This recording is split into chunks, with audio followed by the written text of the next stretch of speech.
One of my clients almost got scammed out of $80,000 on a watch transaction. So I put together a list to help ensure that you don't end up having the same problem when you're purchasing a watch online. This should be a fun experience. Looking at a great watch that you've always wanted, you track it down, you find the dealer, make sure that you know these 10 steps before you make that purchase. And the very first thing I can tell you that I pay attention to when I purchase a watch online is a price that's too good to be true. Often we want to get the best price for something. That's our nature as human beings. We always want the best price. However, when a price is too good to be true, say for example, anything more than 25% below what everybody else is selling it for, you should have a red flag going off in the back of your head, because no dealer is going to liquidate something like that cheap. And 9 times out of 10, there's a story behind that transaction, meaning it's somebody's brother's cousin, twice removed, and they passed away and they gifted him the watch and they just need some fast cash. Not saying that that can't happen. However, there's dealers like me every single day searching the web for great deals. If we didn't find it and you feel like you're the lucky one that found it, you're going to be really hurt in the end. You're either going to get a fake watch or you're never going to see your watch, or you're going to send the money and it's gone. So make sure that you pay attention to a price that's too good to be true. The second, and I feel probably the most important thing I do when purchasing a watch online, is verifying the seller. And there's several different ways to do this. One of which is, how many different ways can I verify that seller? Are they on multiple platforms? Are they on eBay? Are they on Chrono24? Do they have a website? And if they do have a website, can you call that number and talk to the same person you were talking to online? When they answer, do they know who you are? And do they know what watch you're talking about? It's a simple step that a lot of people skip, but don't be a victim. Follow that step carefully. Also, another step I take is asking to exchange IDs, or doing a video conference with them, showing that they have the watch on hand. I ask them to go through the functions of the watch, show me that it's functioning properly. You should do the same, because that will ensure that they, number one, have the watch, 2, they are who they say they are, and 3, you are most likely going to get something when you send them the money. Also, check and see if they have any type of reviews. Do they have Google reviews? Do they have Facebook reviews? Do they have eBay reviews? All of those things add up to painting a clear picture of who this person actually says they are. Don't get scammed by somebody who isn't who they say they are or is stealing someone else's profile. The other factor you can pay attention to is, do they have that blue check mark next to their name? This is something that Facebook and Instagram have people do, and they have to go through that extra step of providing their physical location, their ID. So again, it's just another thing that helps you as a buyer know that they are who they say they are. So before we go any further, I want you to go ahead and check out the link below.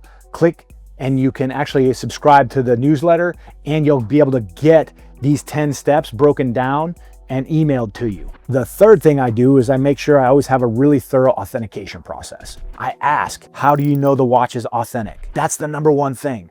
And if it's somebody who purchased a watch, they'll be able to tell you when they purchased it, how they got the watch. Also gives me a clear picture of the watch's history. Does the watch have warranty, or is it still under warranty? Can they provide warranty papers or booklets? That's another big factor. I'm not saying that these things are all necessary to purchase a watch, but if it's your first time, I typically tell people, make sure you have a full set that's still under warranty. It gives you a sense of comfort whenever you purchase something like that versus just, like, for example, like a watch only. Lastly, look out for all the telltale signs of fakes. I'm not asking you to be an expert, but a little common sense will tell you if something doesn't look right, especially if you've had a watch before.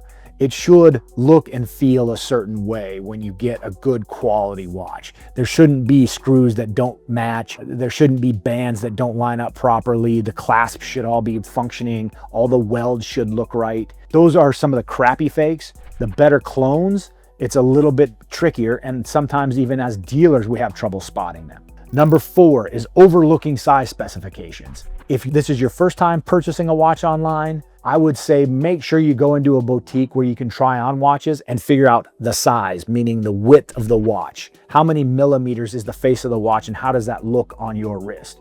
If you're a seasoned pro, you'll have a pretty good idea of how a watch will look on your wrist. However, having a sizing chart, there's tons of them out there. that are available online. I'll put some in the links below so you have an idea of how big a watch will be and how big of a watch your wrist can handle and still look good. That's a crucial factor. One of the things we as dealers, we want to ensure that you enjoy your experience. So if you get a watch that's too big or too small for your wrist, you're not going to be happy. You're going to want to return the watch, which again, just creates difficulties on our end. Always read in the listing how big the watch is and make sure that matches up with what your expectation is of the size of watch you want to wear. Number 5 is ignoring payment security. Again, if this is the first time dealing with somebody, you don't want to be sending them crypto or cash. Those are things that can't be retrieved once they're out the door. I would say make sure you're working with a dealer that makes you feel comfortable. And if you've gone through all the other steps up to this point, you should start feeling pretty good about the person you're dealing with. So make sure that they have different methods of payment. For example, wire,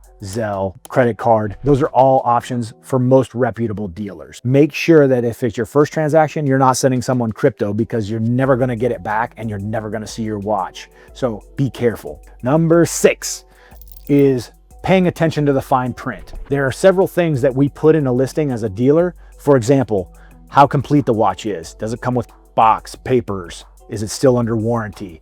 What are the service history like? Make sure if that's not listed, you're asking these questions. What is the manufacturer's warranty? Is it still remaining? Who's covering shipping and insurance? What's the return policy? Any dealer worth their salt will have a pretty good return policy to make sure that you're satisfied with your purchase, but they should also be providing you with an invoice when you purchase that watch that clearly lists the return policy and any type of warranty that goes with the watch. If a watch is out of warranty, is the dealer providing any type of warranty, or is it a lot of times like the car business where it's an as-is purchase? So you get a watch, you wear it for a couple of weeks and then it no longer works. Now it's on you because you didn't pay attention to the fine print.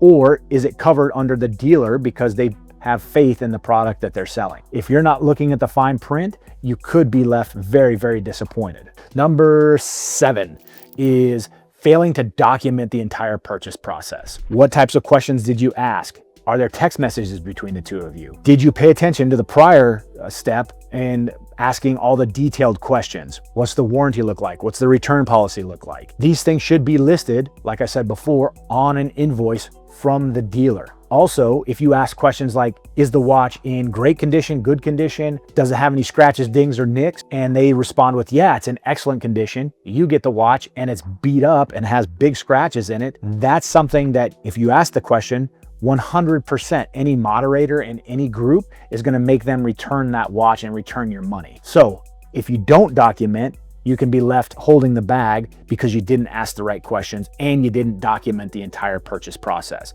So take screenshots until at least the purchase is over. You can delete them after you're satisfied and you have the watch in your hand and it's everything you expected. But while you're going through it, make sure you keep those messages in Facebook Messenger and or on your text message chain, or document any type of calls that you had and any type of correspondence that you had. Number 8 is failing to research market values before making a purchase. This can be super important. If you are buying a specific watch, chances are you have a pretty good idea of what it should be selling for. And eBay, Chrono are great options for researching any watch prices. And if you purchase a watch, let's say for $15,000, everywhere else is selling it for $10,000, again, it's not the end of the world, because if you plan to keep the watch forever, who cares? Enjoy your watch. But a lot of times people, as they start to build their collections, like to move in and out of watch. If you ended up purchasing a watch way too high, and let's say the market is exactly where it was a year ago, or when you purchased the watch,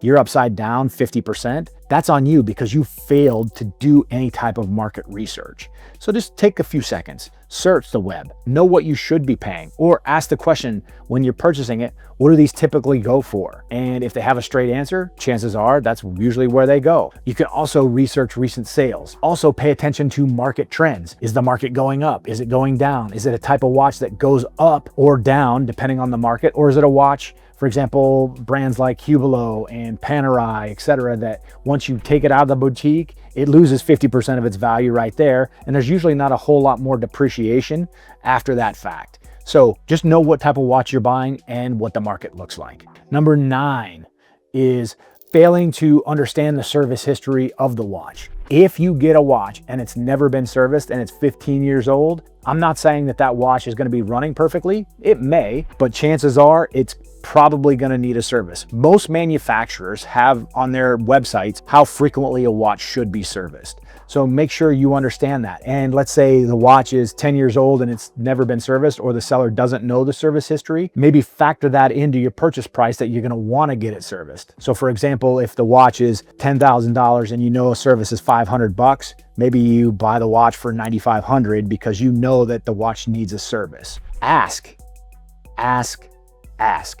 When was the last time it was serviced? Is it still under warranty? So that way you're protected if something were to go wrong. The other great thing you can do is ask for any type of time grapher results. Any dealer who's worth their salt will be able to provide that for you. They'll be able to provide a video showing what the time grapher looks like and water resistance testing. Those are two big factors when purchasing a used watch that everyone should pay attention to. If the dealer is able to give you those, great. If they're not, again, not a deal breaker, just know that you factor in that warranty service period so that you don't get left holding the bag when purchasing that watch. And number 10 is rushing to make the purchase. I know it's hard when you find the watch that you've been looking for forever. It's at the price point that you wanted. Just take a beat, take a breath. Make sure that you did all the other steps. I personally have made mistakes because I wanted to get a watch and I ended up purchasing it and it was the wrong reference number. I bought the prior model year when I thought it was the new model, and I'm a dealer.